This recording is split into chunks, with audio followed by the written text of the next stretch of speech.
Hey, what's up everyone? Today we are looking at the Kotobukiya Mega Man X7 Axle model kit figure. Now this is a figure I have been waiting patiently for so long. I have wanted a brand new Axle figure for the longest, especially since he doesn't get that many figures or merchandise in general. So once this was announced, I was very excited, and here is the figure, man. This looks pretty nice. This is a pretty nice looking Axle figure. Granted, this is a model kit, but hey man, we finally got a brand new Axle figure. And so far, he came out pretty good actually. So here's a closer look at the head sculpt right here. This is actually the neutral faceplate that I popped onto the figure right here. Which doesn't really look too bad. I like it. You can see like the scar, you know, right there between the nose and the eyes right there. I mean, you can barely see it because of the helmet piece right there, but the scar is there. There's probably two big problems I ran into while building this figure. First, it's these ear things right here, these red, you know, transparent red pieces here for the ears. You have to put these a certain way for them to actually, you know, go through, and it was a bit tedious, honestly. But that's probably because the instructions were a little like hard to see of what they were trying to tell you and what to do there. But yeah, you have to like put them a certain way for them to connect. Luckily they're fine now. They're not like sticking out before, so they don't really look too bad. The other issue I had here was the foot. You can actually see the damage because the plastic right there, you can see like it was stretching. So this piece right here that you connect to the foot, there's going to be two pegs that you have to connect. The problem here is that one of them connect here, but then the top one didn't. So you can see I was trying to really connect that there. I was trying to like move the plastic for a bit, but I had to force myself to move the plastic in order for that to happen. So that's why you can see the stretch mark right there, which really sucks. But I will say, just, you know, be careful on putting this together. Just make sure, you know, both of them are actually connected, really. So that was the problem I ran into. Overall, everything doesn't seem too bad. I do got a little bit of like the plastic here around the hair that I could like really fix up though. But again, not perfect by all means. I'm still not really the greatest at building these. Another thing I will say is these right here, be really careful with these.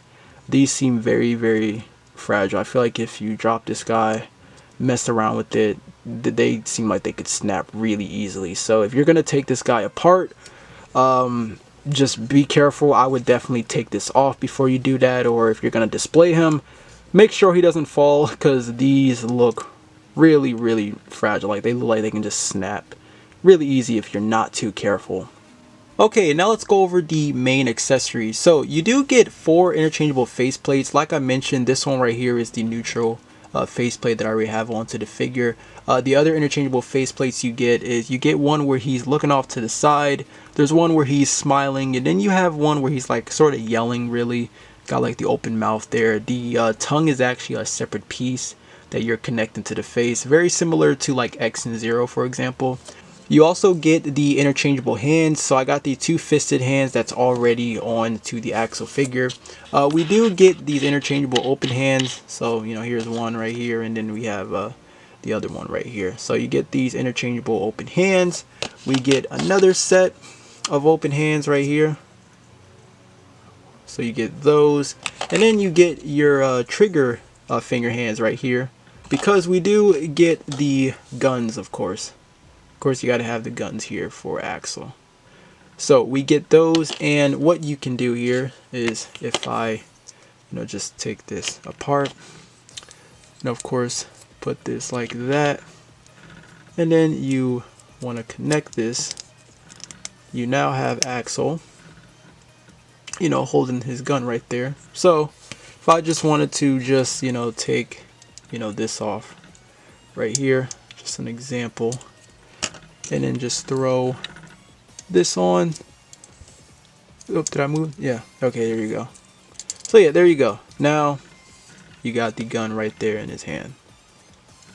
And I'll show off the you know, the the other hand too in a bit. But yeah, you do get that as an accessory, which is nice. The last interchangeable accessories you get here really is you get, it's gonna be a little hard to show this, but you get these small little pieces right here. Kind of, if I can kind of show them a little bit just because of my big fingers, but you get these little pieces right here, and that is for the back for Axel, because you know he got these long things right here, and that is just to interchange if you want these smaller ones to go there. So you can interchange those if you want. Obviously I just kept these on, but that's what those little pieces are for. And that's all of the main accessories for the Axel figure. The two things that bothers me though, the one thing really is I hate that there's lack of paint on his gun. I hate that, you know, he doesn't have like the brown for the handle. You know, no paint here really. Kind of sucks that there's no, you know, lack of paint really with the guns, honestly. So yeah, you're gonna have to like paint that yourselves really, which you shouldn't have to. They could have easily painted that, but yeah, not having no paint sucks, and no blast effect. That's actually very unfortunate how there's no blast effect for the guns. You know, it would have been nice if you could like throw something in there, but yeah, no blast effect for Axel, which sucks because, you know, X gets the, you know, the charge shot for his Mega Buster, Zero gets like the swoosh effect for his saber. And it would have been nice if Axel had an, you know, like an effect for the blaster really, but you don't really get anything really. But yeah, that is the main accessories though for Axel. Okay, now let's go over the articulation. So we do get a ball joint to the top of the head along with the lower neck. So you can have Axel look up just about there. The hair is going to bump on to that right there. But yeah, just using both, Axel can look up just about that high. And then looking down, he can look down really good. Like you can tuck his chin in right there with the armor. But you know, like not doing that, like he can look down really well. And then you do have your tilts, which are really good. Nice tilts with the Axel figure, and of course your standard rotation. So yeah, the ball pegs are really good on this guy. For the shoulders, of course the arms move back and forth. They are a bit tight, which I actually don't mind, because usually the arms are usually always a problem with these figures because they'll like pop off pretty easily. This one I'm not really having any issues with, so I don't really mind that. We do get the butterfly joints. You know, they can go, you know, far back about there, I'd say, and then like far forward about there. You know, pretty similar to like X and Zero. So not bad right there. Of course we have the bicep swivel. We are double jointed with the elbows. You get that much range right there, and you can also rotate the elbow right there. Of course the wrists, they're just on a, you know, just a ball joint really, and you can like rotate them, of course. So there's that.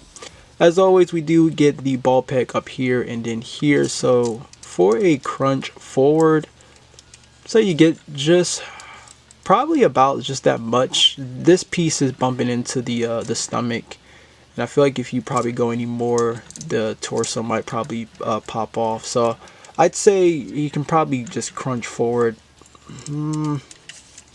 Probably, yeah, just about there. It's not too bad. I think like that's, trying to move the arm a little bit, but I think that's not terrible really. And then to crunch back, it's not bad. I just don't want to like mess with these, like mess those up, but it's still not bad by all means. You'll get like a gap right there, but not bad. And then to the side to side is not bad either. You get that much right there. For the hips, let's see how well Axel can kick out to the side. So if I just move this all the way out, I'd say Axel is getting full on splits right there. This is actually pretty good. So yeah, Axel can go out to the side about there. Axel can kick forward just about there really. He can kick higher, but it will go out to the side. He does also have the drop down hips, but the drop down hips, they don't really serve a purpose really, because he can still kick pretty high up, but he's just gonna kick off to the side anyway. It's not bad by all means though. He can still like, you know, kick back too. Just got to be careful with these, but you know, I would probably use the shorter ones if you want to pose them a little bit. But yeah, you get the hips right there, and then you have your upper thigh cut, and then there's also a boot rotation too. Oh, well, I just popped that off right there. We are double jointed with the knees. You get that much range right there, which isn't too bad. It's actually really, really good. And then the ankles are the same way. They are just like on a, you know, a ball joint really. So, you know, you can move them like up and down. You can move them a little bit out to get more range really.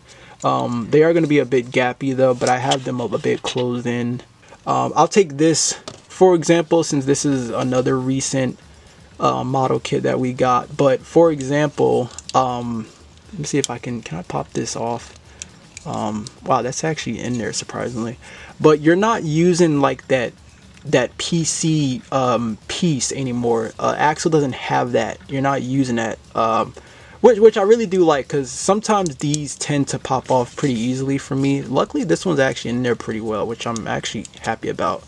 But a lot of the times these would pop off, which would be annoying really. But yeah, luckily Axle's a bit different, which I do like, so that's really, really great. But overall, not a bad Axle figure, and I like this figure too. I really love the way how this one came out. I hope they make an Ultimate Armor. That's one of my favorite X armor, but this one is really pretty good. I love the colors on this one.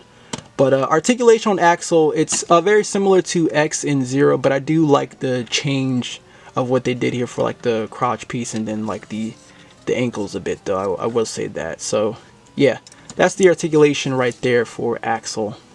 Now for comparison, we got the trio Maverick Hunters right here. Of course we got to throw these three in, so we got Axle next to X and Zero, and this is awesome to see the three of them next to each other. It's so epic to finally get the Kotobukiya Axle figure next to X and Zero. So this is really, really awesome. So definitely can't wait for Sigma. That's another one I can't wait to grab, since I've wanted a really good articulated Sigma figure for a while. I know we got like that statued one that was like really good with the D-Arts, but now we finally are, you know, we're finally going to get one that's going to be in scale with these, which is awesome. So yeah, definitely can't wait for that, and hopefully we get Vile 2 at some point. Now here's a comparison next to the Bandai D-Arts X figure. I figured I would throw this comparison because there's some collectors that's not too familiar with the, you know, the Koto kits really, but just for those that really wanted to see how Axle would look next to like a D-Arts, you know, Mega Man X figure, here's the D-Arts X figure. So yeah, it is definitely way too big. It's not really going to be in scale with these. You can see Axle's just way too big. But again, I wanted to throw this in because I'm sure there may have been some that were really curious on how that was going to work. But yeah, unfortunately the D-Arts X figure is way too small. So here's a comparison next to the Jazzwares Axle figure. So you can see this one is not really in the best condition. This is a really old figure, but this is the closest I could find that was close enough to the scale. I know they also made like the small little like 3-inch figure and then like the 10-inch Axle figure, but for a while this was like the only Axle figures we had really was like from Jazzwares really. But yeah, you can definitely see what I mean. Like yeah, we definitely needed a new Axle figure. So that's how long it's been really, you know, a really good articulated one. But yeah, definitely came a long way.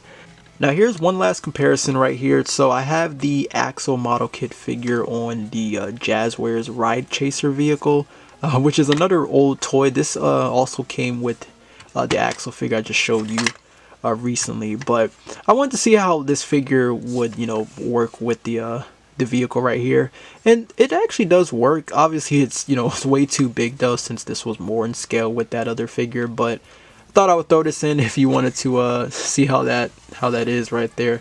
Still a pretty cool toy. I wish we got like more like vehicles or play sets with Mega Man toys again, but overall I really do like it. I can't really fit the whole vehicle on screen just because how massive it is, but you know, if you want to see how that is, there you go. Okay, so final thoughts on the Kotobukiya Mega Man X7 Axle model kit figure. A pretty strong release in my opinion. It still has its flaws though. It really blows that the guns are lacking in paint and that they don't include any effect pieces either. There's also times where his right shoulder gets stuck a few times. I had to adjust it, for it to move a lot better. But it has a really great sculpt. I do love the interchangeable face plates he comes with. I also like how I'm able to pick them up and pose them without, the entire figure just coming apart on me. Especially the ankles, man. Sometimes the ankles were always annoying when moving these guys. Luckily, I'm not having that issue with this axle.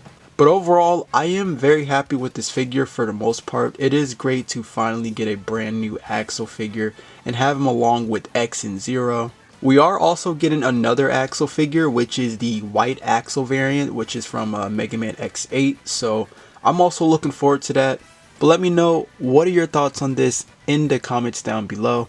If you want to pick this up, you can go ahead and order this from Big Bad Toy Store or also Hobby Genki. As always, thank you all so much for watching. I hope you enjoyed the review. But until then, take care, my friends.